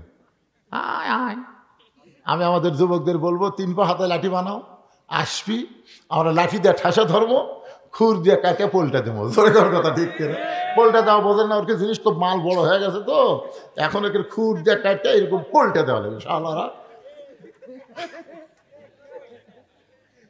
বাংলাদেশে ঢুকতেছে, হামাকের বিরুদ্ধে বলার লাগবে। আল্লাহ ভাগ্য গুণে আমরা একটা ইউনুস পাইছি। ধরে কারণ কি ভাই, ইউনুস বোঝেন না? আপনার ইউনুস বোঝেন না? বিপদের সময় কোন দোয়া পড়বেন? ইউনুস নবীরে খাইল মাছেতে গিলিয়া, ফেরেশতা পাঠাইলেন আল্লাহ ইসমে আজম দিয়া। দমে দমে সে হরদম পরে সে ইসমে আজম, মাছেরই উদর হইতে বাঁচাইলে প্রাণ। সবাই বলেন আল্লাহু আল্লাহু, তুমি জাল্লে জালালুহু, শেষ করা তো যাই না গিয়ে তোমার গুণগান। আল্লাহ আমাদের সবাইকে ফজরের নামাজ, বলেন সবাইকে ফজরের নামাজ জামাতের সঙ্গে আদায় করার তৌফিক দান করুক। সকলে বলে আমিন। পড়বেন না ভাইজান? সারা রাত আসনে ফজর কাদা করলে বক্তাও পিটন খাবি, মাহফিল কমিটিরাও খাবি, আপনারাও খাবেন। সারা জীবনের ওয়াজ যদি এক পাল্লায় দেওয়া হয়, আর একটা ফজরের নামাজ যদি আর এক পাল্লায় দেওয়া হয়, আপনার বন্ধু কোনটার ওজন বেশি হবে? এই জন্য আপনারা সবসময় চেষ্টা করবেন যে যেই তারিখে বিজ্ঞাপন, সেই তারিখের মধ্যেই মাহফিল যেন শেষ হয়। বগুড়ার মানুষ চালাক হবেন। কয় তারিখে মাহফিল? 2 তারিখের। এখন ঘড়ির টাকা দেখেন 3 তারিখ হয়ে গেছে, কি করবেন? আমরা 2 তারিখের দাওয়াত দিয়ে 3 তারিখে মোনাজাত করতেছি। ইস্তেগফার পড়ে আস্তাগফিরুল্লাহ রব্বি মিন কুল্লি জামবি ওয়া তুবু ইলাই, লা হাওলা ওয়ালা কুওয়াতা ইল্লা বিল্লাহিল আলিয়্যিল আযীম। আল্লাহুম্মা আমিন। আল্লাহুম্মা আনতাস সালাম ওয়া মিনকাস সালাম, তাবারাকতা ইয়া যাল জালালি ওয়াল ইকরাম। আয় আল্লাহ তাআলা, কত কঠিন শীতের ভিতরে টপ টপ করে নিয়র পড়তেছে। এই শীতকে উপেক্ষা করে তোমার যে সমস্ত বান্দা বান্দিরা আরামের বাড়ি ঘুমকে বাদ দিয়া কোরআন হাদিসের মহব্বত কলিজার মধ্যে নিয়ে এই জান্নাতের বাগানে বসে বসে কোরআন হাদিসের আলোচনা শোনার শেষে আমি গুনাহগারের সঙ্গে রহমতের দরজায় ফকির হয়ে দোকানে হাত তুলেছে। মেহেরবানি করে আজকের মাহফিল আমাদের সকলের হেদায়েতের জন্যে, নাজাতের জন্যে, জান্নাতের জন্যে কবুল করো। এই মাহফিলের শুরু থেকে শেষ পর্যন্ত যত আলোচনা হয়েছে আল্লাহ, এর মধ্যে যদি ত্রুটি হয়, ভুল হয়, মাফ করে দাও। এর যা হাদিয়া মঞ্জুর করো। সোনার মদিনায় নবী পাকের রওজা মোবারকে আল্লাহ কবুল করে নাও। তামাম আম্বিয়ায়ে কেরাম, আসহাবে কেরাম, তাবিঈন কেরাম, তাবিঈন কেরাম, তামাম পৃথিবীর মাটির নিচে যত মুমিন মুমিনাত শুয়ে আছে আল্লাহ, সকলের আরওয়াহ পরে হাদিয়া কবুল করো।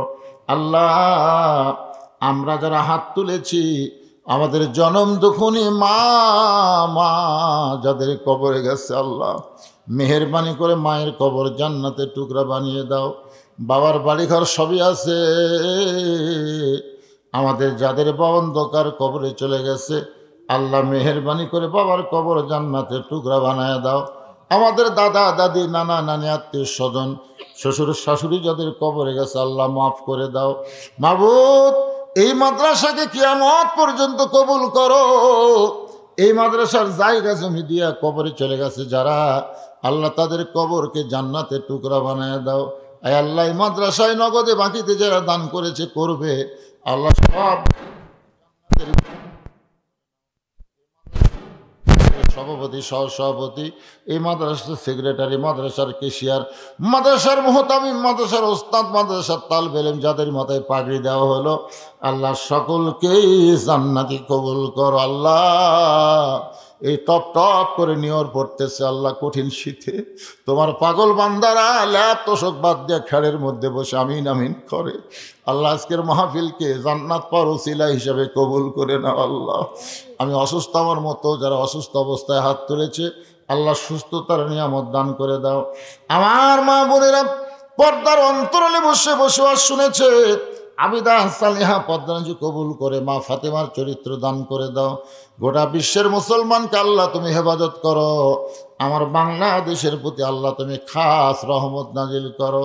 ও দরদে আল্লাহ যেদিন আমাদের মৃত্যু হবে দিনটা যেন জুমার দিন হয়, মাসটা যেন রমজান মাস হয়, ইমানের সাথে ইজ্জতের সাথে দুনিয়া থেকে বিদায় নেওয়ার কালে আমাদের সকলের জবানে তুমি জারি করে দিও লা ইলাহা ইল্লাল্লাহু মুহাম্মাদুর রাসূলুল্লাহ সাল্লাল্লাহু আলাইহি সাল্লাম। আসসালামু আলাইকুম ওয়া রাহমাতুল্লাহি ওয়া বারাকাতুহু।